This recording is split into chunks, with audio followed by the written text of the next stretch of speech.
Hi friends, ഞാനിന്ന് വന്നിട്ടുള്ളത് നമ്മുടെ ഒരു അടിപൊളി പ്ലാന്റ് പരിചയപ്പെടുത്താൻ വേണ്ടിയിട്ടാണ്. അപ്പോൾ ഈ ഒരു പ്ലാന്റ് എല്ലാവർക്കും പരിചയം ഉണ്ടാവും. ഇത് നമ്മുടെ പെപ്പറോമിയ സ്പീഷീസിൽ പെടുന്ന ഒരു പ്ലാന്റ് ആണ്. പെപ്പറോമിയയുടെ ഒരു നല്ല വെറൈറ്റിയാണ്. ഗ്രീൻ ലീവ്സ് വരുന്നൊരു വെറൈറ്റിയാണ്. അപ്പോൾ ഇതിൻ്റെ തന്നെ നമുക്ക് ഒത്തിരി വെറൈറ്റീസ് വേറെ ഉണ്ട്. വെരിഗേറ്റഡ് ആയിട്ടുള്ളതും അല്ലാത്തതും ഒക്കെ ഉണ്ട് കേട്ടോ. ഇപ്പോൾ പെപ്പറോമിയയിൽ തന്നെ ഒത്തിരി വെറൈറ്റി പ്ലാന്റ്സ് നമുക്ക് അവൈലബിൾ ആണ്. അപ്പോൾ അതിൽ അങ്ങനെ അവൈലബിൾ ആയിട്ടുള്ള പ്ലാന്റ്സിൽ ഒരു വളരെ മനോഹരമായിട്ടുള്ള ഒരു പ്ലാന്റാണ് ഈ ഒരു പ്ലാന്റ്. അപ്പോൾ ഈ ഇതിന് നമുക്ക് ബേബി റബ്ബർ പ്ലാന്റ് എന്നൊരു പേര് കൂടി ഉണ്ട്. അതായത് റബ്ബർ പ്ലാന്റ് പോലെ തന്നെ നല്ല ഫ്ലഷി ലീവ്സ് ആണ് ഈ ഒരു പ്ലാന്റിനുള്ളത്. അപ്പോൾ നല്ല ഭംഗിയായിട്ട് നമുക്ക് സെറ്റ് ചെയ്യാൻ പറ്റുന്ന നല്ലൊരു ഇൻഡോർ പ്ലാന്റ് കൂടിയാണ് ഈ ഒരു പ്ലാന്റ്. അപ്പോൾ ഇതിൻ്റെ പ്രത്യേകതകൾ എന്ന് പറഞ്ഞാൽ കട്ടി കൂടിയ ഇലകളാണ്. ഞാൻ പറഞ്ഞു, പെപ്പറോമിയയുടെ ഫാമിലിയിൽ പെട്ട ഒരു പ്ലാന്റ് ആണ്. അതുപോലെ ഇത് കീപ്പ് ചെയ്യേണ്ടത് നമ്മൾ മീഡിയം ടു ബ്രൈറ്റ് ഇൻഡയറക്റ്റ് ആയിട്ടുള്ള സൺലൈറ്റ് ഉള്ള സ്ഥലത്താണ്. ഡയറക്റ്റ് ആയിട്ടുള്ള സൺലൈറ്റ് കിട്ടുന്ന സ്ഥലത്ത് ഒരിക്കലും നമ്മൾ ഈ ഒരു പ്ലാന്റ് വെക്കരുത്. കാരണം ഇതിൻ്റെ ഇലകളൊക്കെ ബേൺ ആയി പോയിട്ട് നശിച്ചു പോകാനുള്ള ചാൻസ് ഉണ്ട്. ഡയറക്റ്റ് ആയിട്ടുള്ള സൺലൈറ്റ് ഉള്ള സ്ഥലത്ത് ഒരിക്കലും വെക്കരുത്. അതുപോലെ വളരെ ഈർപ്പം നനവൊക്കെ ഇഷ്ടപ്പെടുന്ന ഒരു പ്ലാന്റ് ആണിത്. അതുകൊണ്ട് തന്നെ അതിൻ്റെ മോയ്സ്ചർ കീപ്പ് ചെയ്യാനായിട്ട് പ്രത്യേകം ശ്രദ്ധിക്കുക. ഇടയ്ക്കിടയ്ക്ക് പ്ലാന്റൊക്കെ ഒന്ന് നനച്ചു കൊടുക്കാനായിട്ട് ശ്രദ്ധിക്കുക. നമ്മുടെ ഹോയ പ്ലാന്റിൻ്റെ വീഡിയോ എല്ലാവരും കണ്ടിട്ടുണ്ടാവും. അപ്പോൾ ആ ഒരു പ്ലാന്റിനോട് ഏകദേശം സാമ്യമുള്ള ഒരു പ്ലാന്റ് കൂടിയാണ്. രണ്ടിൻ്റെയും ഇലകളൊക്കെ സക്കുലൻ്റ് ആയിട്ടുള്ള ഇലകളും തണ്ടുകളൊക്കെയാണ്. അപ്പോൾ അതുകൊണ്ട് തന്നെ രണ്ടിനും സെയിം കെയർ നമ്മൾ കൊടുത്താൽ മതി.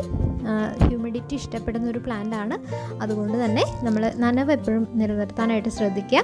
അതുപോലെ ഇതുപോലെ നമുക്ക് ബുഷിയായിട്ട് കിട്ടണം എന്നുണ്ടെങ്കിൽ നന്നായിട്ട് പ്രൂൺ ചെയ്ത് കൊടുക്കുക. ഇടയ്ക്കിടയ്ക്ക് നമ്മുടെ പ്ലാന്റ് ഒന്ന് ട്രിം ചെയ്ത് കൊടുത്തിട്ടുണ്ടെങ്കിൽ നല്ല ഭംഗിയായിട്ട് നമുക്ക് ഈ ഒരു പ്ലാന്റ് വെക്കാൻ പറ്റും.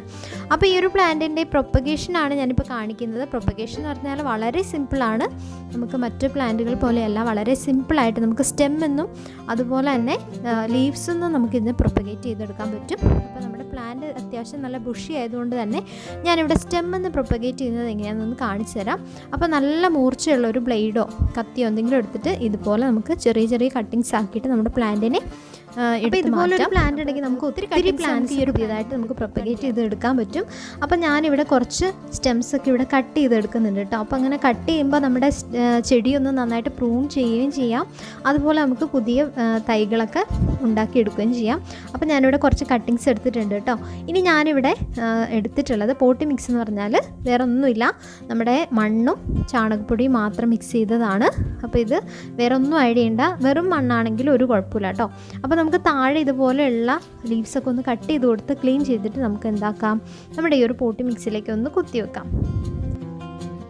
അപ്പോൾ വളരെ സിമ്പിളാണ്. മറ്റു ചെടികളെ പോലെ നമ്മൾ അത്ര കെയർ ചെയ്യേണ്ട കാര്യമൊന്നുമില്ല.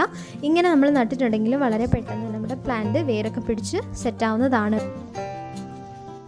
അപ്പോൾ നമുക്കിത് ഇൻഡോർ പോട്ടിലൊക്കെ ആക്കിയിട്ട് നമ്മുടെ വീടിനകത്തൊക്കെ വെക്കാൻ പറ്റിയ നല്ലൊരു പ്ലാന്റ് ആണ്. അപ്പോൾ ഈ ഒരു രീതിയിൽ എല്ലാവരും ഒന്ന് നട്ടുവെച്ച് കൊടുത്ത് നോക്കുക. വളരെ സിമ്പിളാണ് ഇതിൻ്റെ പ്രൊപ്പഗേഷൻ എന്ന് പറഞ്ഞാൽ. അതുപോലെ ഇത് കെയർ ചെയ്യാൻ വളരെ എളുപ്പമാണ്. ഇതിപ്പോൾ ഞാൻ നേരത്തെ നമ്മൾ നട്ടുവെച്ച കുറച്ച് പ്ലാന്റ്സ് ആണ്. ഏകദേശം 1 month ഒക്കെ ആയിട്ടേ ഉള്ളൂ. അതിനുള്ളിൽ തന്നെ നല്ല രീതിയിൽ ഇതിലെ ലീവ്സും കാര്യങ്ങളൊക്കെ വന്നിട്ടുണ്ട്. അപ്പോൾ ഈ ഒരു രീതിയിൽ എല്ലാവരും ഒന്ന് ട്രൈ ചെയ്ത് നോക്കുക കേട്ടോ. അപ്പോൾ ഈ ഒരു പ്ലാന്റ് നിങ്ങൾക്ക് വേണം എന്നുണ്ടെങ്കിൽ നമുക്ക് തീർച്ചയായിട്ടും വാട്സപ്പ് ചെയ്ത് കഴിഞ്ഞിട്ടുണ്ടെങ്കിൽ ഇതിൻ്റെ തൈകളൊക്കെ നിങ്ങൾക്ക് കൊറിയറായിട്ട് അയച്ചു തരാൻ പറ്റുന്നതാണ് കേട്ടോ. അപ്പോൾ ഇന്നത്തെ വീഡിയോ ഇത്രയേ ഉള്ളൂ. അപ്പോൾ എല്ലാവർക്കും ഇഷ്ടമായി വിചാരിക്കുന്നു. പുതിയൊരു വീഡിയോ ആയിട്ട് നമുക്ക് വീണ്ടും കാണാം. അതുവരെ ബൈ.